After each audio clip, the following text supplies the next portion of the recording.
Good evening. आज हिंदी पढ़ा रहे हैं क्लास 10।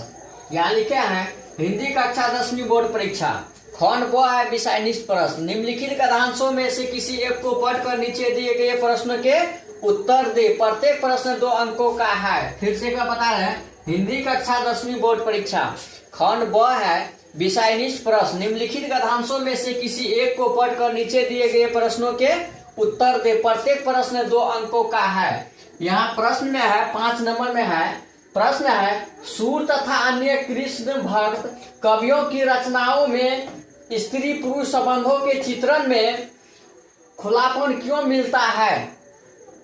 फिर से एक बार बता रहे हैं, प्रश्न है सूर तथा अन्य कृष्ण भक्त कवियों की रचनाओं में स्त्री पुरुष संबंधों के चित्रण में खुलापन क्यों मिलता है। उत्तर लिखिए, हम लिखा रहे हैं, उत्तर में लिखिए। यहाँ कुछ हम लिखे हैं, आगे लिखिए। सूरदास तथा अन्य कृष्ण भक्त कवियों की रचनाओं में स्त्री पुरुष संबंधों के चित्रण में खुलापन मिलता है।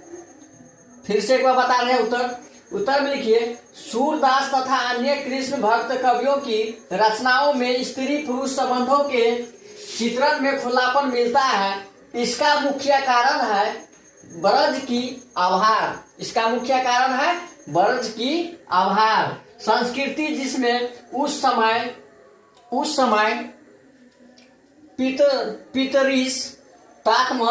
पितरिस्तात्मक सामंती समाज की मर्यादाओं तथा नैतिक विधि निवेदों का दुराग्रह प्रारंभ नहीं हुआ था। फिर से बता रहे हैं, यहाँ लिखे हैं हिंदी कक्षा 10वीं बोर्ड परीक्षा खंड ब है विषय निष्ठ प्रश्न। निम्नलिखित कथांशों में से किसी एक को पढ़कर नीचे दिए गए प्रश्नों के उत्तर दे। प्रत्येक प्रश्न 2 अंकों का है। फिर से एक बार प्रश्न हम यहाँ लिख रहे हैं।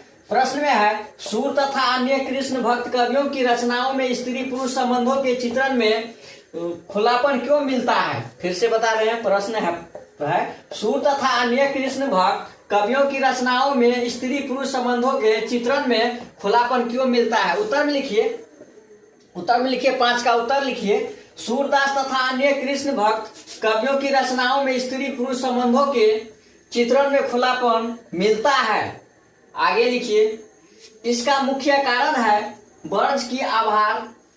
संस्कृति जिसमें उस समय पितृसत्तात्मक सामंती समाज की मर्यादाओं तथा नैतिक विधि निवेदों का दुराग्रह प्रारंभ नहीं हुआ।